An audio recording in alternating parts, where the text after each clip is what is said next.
अब चाँद सी बहू है तो नखरे तो दिखाएगी ही। भाभी ने धक्का देकर फूलाराम को कमरे में भेज दिया। आज उसकी शादी की पहली रात थी। वह धड़कते दिल से कमरे में आया। जब उसकी नजर बेड की तरफ गई तो उसने देखा मालती दूसरी तरफ मुंह करके सो रही थी। वह आहिस्ता आहिस्ता चलता हुआ मालती के पास पहुंचा। कमरे में जगमगाते बल्ब की रोशनी में मालती के चेहरे को निहारने लगा। उसकी आंखें बंद थी। शायद दिन भर की भाग दौड़ से थक कर वह सो गई थी। वह काफी देर तक उसके प्यारे से चेहरे को निहारता रहा। वह बहुत सुंदर थी। छोटा सा तीखा नाक, प्यारे से ओठ, दिल में समा जाने वाली बड़ी बड़ी आंखें। रंग में तो उसका इतना साफ था कि छूते ही मैला हो जाए। वह पहली बार उसे गौर से देख रहा था। वरमाला के समय उसके दोस्त उसके कान में कह रहे थे, भाभी बहुत सुंदर है, बधाई हो। वह तब भी उसके चेहरे को गौर से नहीं देख पाया था। शादी से पहले भी दोनों को एक दूसरे की फोटो दिखाई गई थी, रूबरू नहीं मिलाया गया था। फूलाराम को तो मालती की तस्वीर से ही प्यार हो गया था। उसका दिल किया एक बार सोई हुई मालती के चेहरे को छू कर देख ले, मगर अपने शर्मीले स्वभाव के कारण वह ऐसा ना कर सका। नवंबर महीने के अंतिम दिन चल रहे थे। रात के समय सर्दी का एहसास होने लगता था। वह सिकुड़ कर सो रही थी। फूलाराम ने एक कंबल उठाई और धीरे धीरे मालती को उठाने लगा, मगर इस प्रक्रिया में मालती की आंखें खुल गई। वह घबरा कर उठ गई और बोली, मुझे छूना मत, मैं तुझे पसंद नहीं करती। वह घबरा गया, बोला, छू नहीं रहा, कंबल उड़ा रहा हूँ। वह बोली, दूर हटो, मैं खुद उड़ लूंगी। वह घबराया सा दूर हट गया और कुर्सी पर बैठ गया। मालती कंबल को खुद पर डालकर सो गई। वह अचानक सदमे में आ गया था। उसकी समझ में नहीं आ रहा था कि उसके साथ ये क्या हो रहा है। वह बिना किसी विरोध के उसके साथ 7 फेरे लेकर उसके घर आई थी। फिर अचानक उसे क्या हो गया जो इतना कड़वा बोल रही है। वह कुर्सी पर बैठा ही बोला, मुझे पसंद क्यों नहीं करती। यह सुनकर मालती ने अपना चेहरा कंबल से ढक लिया। कोई जवाब नहीं दिया। वह उठकर उसके पास चला आया, फिर चेहरे से कंबल हटाते हुए बोला, जवाब दे। मालती ने वापस चेहरा ढकने की कोशिश की, मगर वह कंबल को पकड़े हुए खड़ा था। वह झल्ला कर बोली, शक्ल देखो अपनी, कितने भद्दे दिखते हो, रंग में भी मुझसे काले हो। मेरी सहेलियां बोली, हुर को लंगूर मिल गया है, मुझे तो तुम्हारे साथ चलते हुए भी लाज आवेगी। वह बोला, अब तो शादी हो गई, अब क्या फायदा, पसंद नहीं था तो पहले बताती। वह बोली, पहले कैसे बोलती, तुम्हें देखा तो शादी वाले दिन था, देखकर मुझे तो रोना आ गया था। सब औरतें कह रही थी, एकदम बेमेल जोड़ी है, ऐसा लगता है जैसे भैंस के साथ हिरनी की शादी हो रही है। वह बैठता हुआ बोला, इतना काला कहाँ हूँ, वो तो धूप में काम करने से चेहरे पर थोड़ा फर्क पड़ गया है, वरना देखो अंदर से तो तुम्हारे जितना ही गोरा हूँ। वह अपने शर्ट की आस्तीन ऊपर करके अंदर की चमड़ी दिखाने लगा। आजकल लड़का व लड़की देखते समय 2 ही पैमाने होते हैं, एक तो सुंदरता व दूसरा पैसा। मालती सुंदर थी और फूलाराम का परिवार आर्थिक दृष्टि से ठीक ठाक था। वह अभी 18 साल की ही हुई थी, अभी उसमें परिपक्वता नहीं थी। बोली, मुझे क्या दिखा रहे हो, शीशे में चेहरा देख लो, मुझे नींद आ रही है, सोने दो। वह चुपचाप जाकर कुर्सी पर बैठ गया। उसका दिमाग साय साय कर रहा था। उसे कुछ समझ में नहीं आ रहा था कि अब क्या करे। उसने मालती की तस्वीर देखते हुए कितने सपने देखे थे, सब एक झटके में टूट गए थे। फूलाराम जानता था कि वह सुंदर नहीं है, मगर लंबा चौड़ा था, बलिष्ठ था, अपनी उम्र वाले में उसका दबदबा था, मगर आज उसका रहा सहा स्वाभिमान भी चकनाचूर हो चुका था। उसकी अपनी बीवी, जिसके साथ उसने 7 फेरे लिए थे, उसी ने उसे ठुकरा दिया था। वह मन ही मन मालती को चाहने लगा था। उसका भोला सा चेहरा दिल में बस गया था, जो अब कसक दे रहा था। फूलाराम को एक चिंता और सता रही थी कि सबको पता चलेगा तो क्या होगा। जात बिरादरी और यार दोस्तों में उसकी क्या इज्जत रह जाएगी। सब उस पर हंसेंगे। वह फिर से मालती के पास गया, फिर बोला, सुनो, तुम ऐसे मेरा चैन छीन कर सो नहीं सकती। बताओ अब तुम क्या करोगी? मैं तुझे पसंद नहीं हूँ तो क्या तुम मुझे छोड़ दोगी? मालती चेहरे को कंबल से बाहर निकाले बिना ही बोली, कल बापू आएंगे तब मैं उनके साथ चली जाऊंगी। मैंने तो फेरे लेने से भी मना कर दिया था, मगर बापू बोले कि फेरे लेकर मेरी लाज बचा ले, वरना मैं कहीं का नहीं रहूंगा। फिर विदाई पर बोले थे कि 2 दिन के लिए चली जा, फिर दोबारा चाहे मत जाना। एक बार जाने के बाद मैं अब लौट कर नहीं आऊंगी। इतना सुनकर फूलाराम का दिल ही बैठ गया। वह बोला, एक बात और पूछूं? वह कंबल से आंखें बाहर निकालते हुए बोली, क्या? वह उदास होकर बोला, तुम किसी और को चाहती हो क्या? मालती बोली, नहीं। फूलाराम के चेहरे पर थोड़ा सा सकून उभरा। वह गिड़गिड़ाते हुए बोला, मत जा मालती, मैं तुमसे बहुत प्यार करता हूँ। वह तुनक कर बोली, मगर मैं तुमसे प्यार नहीं करती, मुझे नहीं रहना तेरे साथ।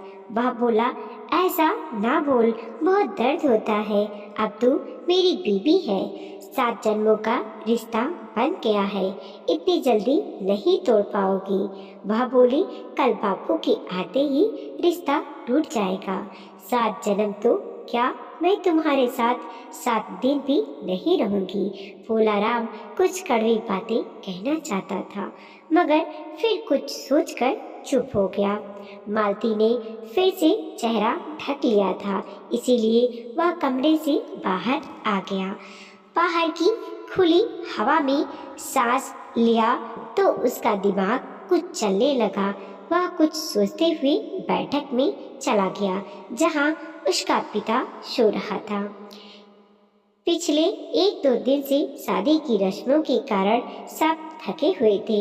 इस कारण घर का हर सदस्य गहरी नींद में सो रहा था। उसने देखा उसका पिता भी खर्राटे भर रहा था। वह जब भी कभी परेशान होता था तब अपने पिता से मशवरा कर लिया करता था। आज तो वह जिंदगी की सबसे बड़ी परेशानी से गुजर रहा था।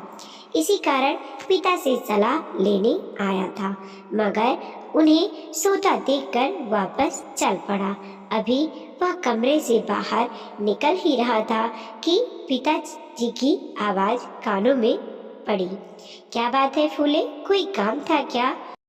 आवाज सुनकर वह ठहर गया। पिता बोले, आ बैठ, बता क्या समस्या है। एक बड़ा सच यह भी है कि माता पिता बच्चों की चाल देखकर ही समझ जाते हैं कि वो किसी परेशानी में है। फूलाराम चुपचाप पिता के पास पसर कर बैठ गया। पिता बोले, बोल बेटा, क्या परेशानी है? क्यों उदास चेहरा बना रखा है? मैं हूं ना, बता क्या समस्या है। फिर फूलाराम ने सारी बात पिता से कह डाली। पिता बोले, मैं फेरों के वक्त ही समझ गया था, जब बहू तुम्हारा हाथ बार बार छुड़ा रही थी, मगर उस वक्त सिर्फ संदेह ही था। मैंने सोचा था वह लोक लाज के डर से ऐसा कर रही है। फिर पिता आगे बोले, देख बेटा, वह अभी 18 साल की हुई है, बच्ची है, उसे दुनियादारी नहीं मालूम। एक बार शादी हो जाने के बाद रिश्ता इतनी जल्दी नहीं टूटता। तो मेरी एक बात याद रखना, औरत को कभी ताकत और बलपूर्वक नहीं रोका जा सकता। उसके साथ प्रेम से पेश आना। प्रेम खुद दूसरे के हृदय में प्रेम पैदा करता है, इसीलिए उसका हृदय जीतने की कोशिश कर। फूलाराम बोला, वो कल चली जाएगी, इतने से वक्त में मैं कैसे उसका हृदय जीत पाऊंगा? अनुभवी पिता ने कहा। वह कल नहीं जाएगी। उसके पिता ने उसे बहला फुसलाकर उसकी विदाई की है। इतनी जल्दी उसे लेने कोई नहीं आएगा जब तक वह जिद पर ना उतर आए, घर को आसमान पर ना उठा ले, बात मोहल्ले तक ना पहुँचे, तब तक हम लोग भी उसे उसके पीहर नहीं छोड़कर आएंगे। तेरे पास वक्त ही वक्त है। नई नई शादी हुई है, उसे थोड़ा वक्त देना। जब तक वो यहाँ है तुझे दुकान पर आने की कोई ज़रूरत नहीं है। मैं और तेरा भाई संभाल लेंगे। तू जिंदगी की परीक्षा पास कर और ज़्यादा टेंशन मत लेना। मैं हूँ ना। अगर वह तुझे सचमुच छोड़ देती है तो मैं तेरी दूसरी शादी करवा दूंगा। फूलाराम बोला, दूसरी नहीं चाहिए बापू, मुझे यही चाहिए। पिता बेटे के सर पर हाथ फेरता हुआ बोला, वह तुम्हारी ही तो है। अरे भाई, तू उसका वैधानिक पति है। अब चांद सी बहू है तो नखरे तो दिखाएगी ही। एक अच्छा पति वही होता है जो पत्नी के नखरे उठाता है। जा सो जा। तो भी शादी की रस्मों के कारण थका हुआ है। वह कमरे में आया, फिर फर्श पर चटाई बिछाकर सो गया। सुबह उसकी नींद खुली तो देखा मालती बेड पर बैठी कुछ सोच रही थी। फूले ने उससे बात करने के लिए उससे पूछ लिया, तुम्हारे बाबू कितने बजे तक आएंगे? उसने चौंकते हुए फूले की तरफ देखा, फिर बोली, पता नहीं, शायद जल्दी ही आ जाएंगे। वह बोला, एक बात कहूँ? मालती बोली, क्या? पति नहीं मानती हो? कोई बात नहीं, दोस्त तो बना ही लो। कहते हुए फूले की आंखें भर आई। मालती ने भी ये महसूस किया। वह बोली, मैं आज चली जाऊंगी। एक दिन की दोस्ती से क्या तेरा पेट भर जाएगा?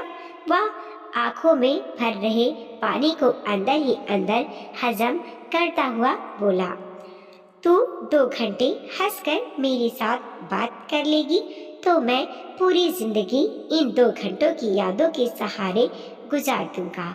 वह आश्चर्य से उसे देखते हुए बोली, तू पागल है? वह मुस्कुराते हुए बोला, यही समझ ले। फिर खड़ा होकर मालती की तरफ हाथ बढ़ाते हुए बोला, आज से हम दोस्त हैं ना? मालती ने भी झिझकते हुए हाथ बढ़ा दिया। भारी और मर्दाना हाथ जब उसके कोमल हाथों से टकराया तो मालती को आज एक अलग ही अनुभव हुआ। वक्त वक्त की बात थी, परसों रात को फेरे में यही हाथ उसे अच्छा नहीं लग रहा था। वह बोला, दोस्ती में अब तुम्हें एक वादा भी करना पड़ेगा। वह बोली, क्या? वह बोला, तो जितनी देर भी मेरे घर में रहेगी किसी को ये महसूस नहीं होने देगी कि तू मुझे पसंद नहीं करती, तू बहू बनकर ही इस घर में रहेगी। मालती बोली, ठीक है। फिर वक्त गुजरने लगा। दिन शुरू हुआ, दोपहर हो गई, फिर शाम हो गई। मालती की नज़र पिता की बाट चाहती रही, मगर उसका पिता उसे लेने नहीं आया। फूलाराम पूरे दिन घर पर ही था। वह उसे हर तरह से खुश रखने की कोशिश करता रहा। शाम को वह जिद पर अड़ गई। फूले से बोली, मुझे बापू से बात करनी है। उस जमाने में मोबाइल फोन नहीं था। वह बिना किसी हील हुज्जत के उसे एक पीसीओ पर ले गया। मालती के गांव में कुछ घरों में लैंडलाइन फोन थे। एक घर के नंबर मालती को याद थे। फोन मिलाया, फिर पिता के आने पर वह सुबक पड़ी। बोली, बापू तुम झूठे हो, बताओ लेने क्यों नहीं आए? उसका पिता बोला, बिटिया तबीयत खराब है मेरी, शादी पर नींद पूरी नहीं होने और उल्टा सुल्टा खाने से बीमार हो गया हूँ। हिम्मत नहीं है गाड़ी में बैठकर आने की। तू 2-4 दिन और रह ले वहाँ, मैं ठीक होते ही आता हूँ। वह काफ़ी देर तक बात करती रही। दोनों तरफ से कुशलता के समाचार पूछे गए। फिर वह फूले के साथ घर लौट आई। घर आने पर फूले राम उससे बोला, अच्छा हुआ जो कुछ दिन तू और यहाँ रहेगी। कल मैं तुझे बड़े शहर घुमाने ले चलूँगा, चिड़ियाघर दिखाऊंगा, फिल्म देखेंगे, अच्छे से होटल में खाना खाएंगे। तो चलेगी ना? वह बोली, तुम मुझे पटाने की कोशिश कर रहे हो ना? वह मुस्कुराते हुए बोला, दोस्त होकर बुरा सोचती हो? मैं तो तुम्हारे साथ कुछ यादें जोड़ना चाहता हूँ। बाहर के सुंदर नज़ारों में जब तुम्हारी खूबसूरती मिलकर एक नया नज़ारा बनाएगी, तब मैं उसे अपने दिल में कैद कर लूँगा। फूला ख्यालों में खोता हुआ आगे बोला, तुम्हें चलते मचलते देखकर मैं आंखों से ही तुम्हारी तस्वीरें खींचूंगा, फिर उन तस्वीरों को अपने दिल में एक एल्बम बनाऊंगा। जब तू चली जाएगी तो अकेले में उस एल्बम के पन्ने पलटता रहूंगा। वह बोली, एक शर्त पर चलूंगी, अगर 5 दिन के भीतर मेरा बापू मुझे लेने नहीं आया तो तुम मुझे मेरे घर छोड़कर आओगी। फूला बोला, मैं तुम्हें जबरदस्ती यहाँ एक दिन भी नहीं रोकना चाहता। तुम कहे तो तुझे कल ही तुम्हारे घर छोड़ आऊं? मालती बोली, नहीं, 5 दिन तो मैं तुम्हारे साथ घूमकर दुनिया देखना चाहती हूँ। यह सुनकर फूलाराम खुश हो गया। फिर अगले दिन वह उसे शहर ले गया। पूरे दिन दोनों घूमते रहे, खाते पीते और मौज करते रहे। इस तरह लगातार 4 दिनों तक वो दोनों नई नई जगह जाकर उसका लुत्फ उठाते रहे। मगर 5वें दिन एक अनहोनी हो गई। शहर की एक गली में चलते समय एक सांड ने मालती के कपड़े से चीरकर उस पर हमला कर दिया। सांड को आता देखकर मालती को बचाने के लिए फूला बीच में आ गया। उसने सांड के दोनों सींग पकड़ लिए। सांड ने उसे एक तरफ उछाल दिया, फिर वह दोबारा मालती की तरफ लपका। फूला फिर से खड़ा होकर दोनों के बीच आ गया। अब तो 2 सांडों के बीच जैसे जंग छिड़ गई थी, क्योंकि फूला भी तो अपने गांव का सांड ही था। घंटों कसरत करता था। वह 6 फीट का गबरू जवान था। उसने सांड को चकमा देकर उसकी गर्दन में बाहें डाल दी, फिर पूरा जोर लगाकर सांड को नीचे पटक दिया। सांड गर्दन छुड़ाकर फिर से खड़ा हो गया। अब वह फूले को खूंखार नजरों से घूरता हुआ दुगने बेग से उसकी तरफ लपका। यह देखकर मालती की चीख निकल गई। फूला सावधान था। उसने फिर से वही दांव आजमाया। गर्दन पकड़कर सांड को फिर से पटक दिया। इस बार सांड ने हार मान ली। वह समझ गया था कि सामने वाला खड़ा शख्स से वह नहीं जीत सकता, इसीलिए सांड चुपचाप चला गया। लड़ाई में फूले की कोहनी छिल गई थी, शर्ट फट गया था और भी कई जगह चोटें आई थी, इसीलिए वो वापस गांव लौट आए। इस घटना के बाद मालती पूरे रास्ते में चुप चुप सी थी। घर आने के बाद मालती ने कहा, क्या जरूरत थी उस सांड से उलझने की? वह तो जानवर था। फूला बोला, उस जानवर ने मेरी जान को नुकसान पहुंचाने की कोशिश की थी। यह सुनकर मालती ने नजरें झुका ली। फिर वह बोली, तुम शर्ट निकालो, मैं हल्दी गर्म करके लाती हूँ जख्मों पर लगाने के लिए। मालती ने पहली बार फूले को बिना शर्ट के देखा। वह उसे देखती ही रह गई। फिर कांपते हाथों से उसने फूलों के जख्मों पर हल्दी लगाई। फूला भी शर्माता हुआ सा बैठा रहा। मालती के हाथों के कोमल स्पर्श से उसे बहुत आनंद मिल रहा था। अभी वह हल्दी लगाकर हटी ही थी कि मालती का बापू उसे लेने आ गया।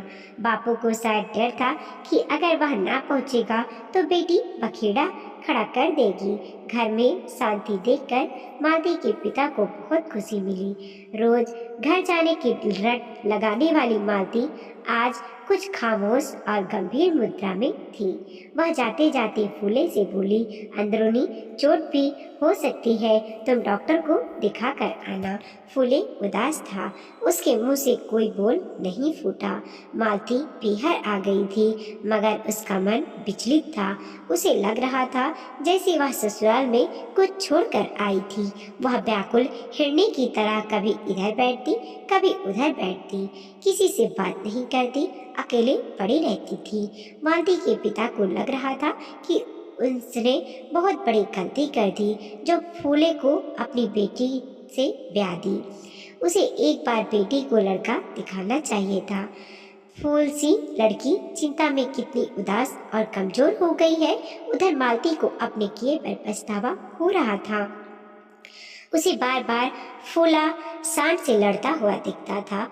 वह सोचकर रोने लगती कि जिसे बेइज्जत किया और हमेशा के लिए छोड़ देने के लिए कह दिया, वह तो उसके लिए जान पर खेल गया।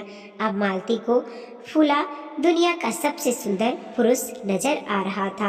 हाथी जैसा शरीर है, मगर मासूम सा दिखता है। अपनी जान से बढ़कर उसकी फिक्र करता है। कड़वे शब्द सुनकर भी जवाब नहीं देता है।